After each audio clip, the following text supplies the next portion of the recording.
ladies and gentlemen of the media, welcome to this briefing on activities leading up to the marking of the 68th anniversary of Ghana's independence. As you may recall, on 6th March 1957, Ghana gained its independence from British colonial rule. And since then, every year, there has been national celebrations to mark that momentous occasion. In the last few years, however, there has been an effort to rotate the celebrations amongst various regional capitals. Now, whereas the intentions behind that may be noble, President Mahama has asked that rotational policy be suspended because of the need to scale down. And this has become necessary due to escalating costs. It has been discovered after some review that the rotation imposed additional costs.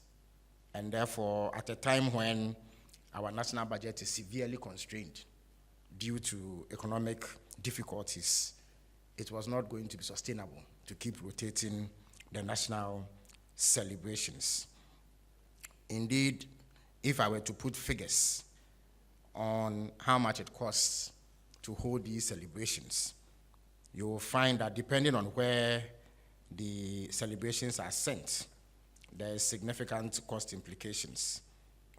For instance, the last celebrations that were held in Ho cost the country a staggering 15 million Ghana cedis. And every time that it has been sent to a different regional capital, apart from Accra, we've had to bear such costs.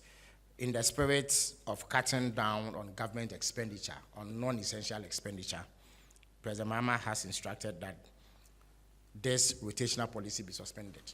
In addition to this, the main celebrations, which ordinarily would have taken place in Accra at the Independence Square, has also become the subject of some rollback. President Mahama believes that, yes, there is much to celebrate over Ghana's independence. It is perhaps the most significant happening in our entire history as a country.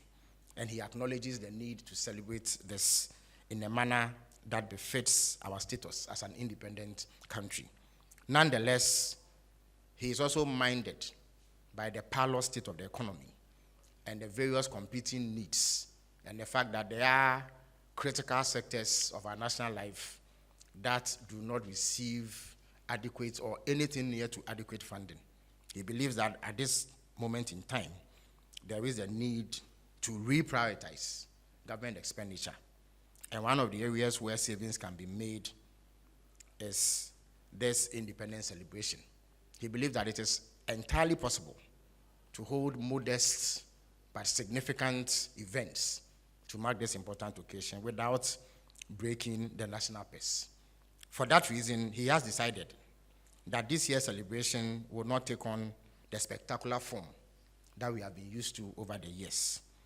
Rather than a major event at the Independence Square, where there are contingents of men from the various security agencies and hundreds of school children, I beg your pardon, from across the country who march briskly to applause and cheers. We are going to have a significant ceremony at the presidency. And this will ensure that we minimize the often huge financial implications that come with this celebration. For that reason, I am going to announce a series of activities which will be held at the presidency, or if you like, Jubilee House, as it is now called. There is going to be a military guard of honor that will be reviewed by His Excellency the President.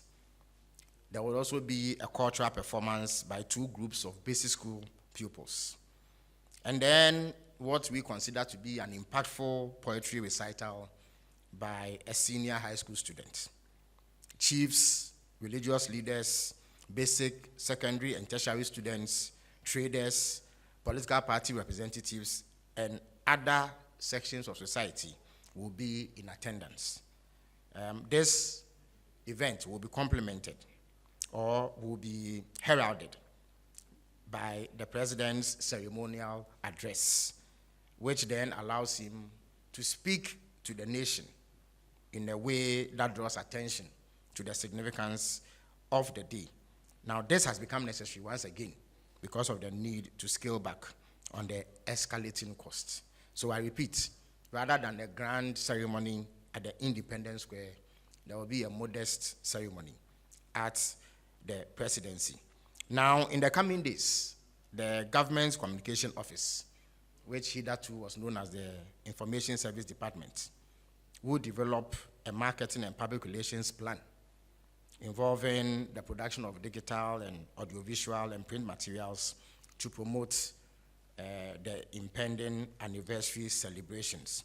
In addition to this, there are some significant events that will be held within the context of holding an overall modest ceremony. So the famous 28 February Christianborg Crossroads shooting incident will be commemorated once again.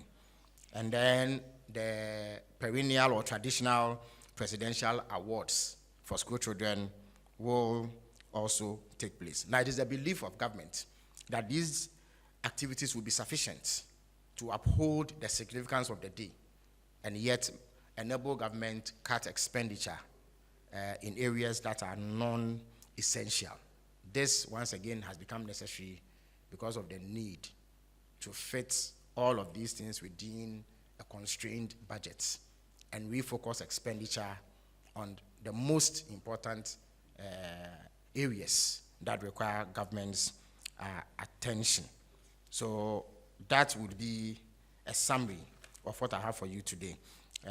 I would pause at this moment and take questions from the media. Let me indicate that there are members of the planning committee. The Deputy Chief of Staff, Mr. Standogbe, is here. He is the chairman of the planning committee. We also have personnel from the Government Communication Office and others who are actively involved in planning these events, and they will help me answer any questions that you may have. Thank you very much.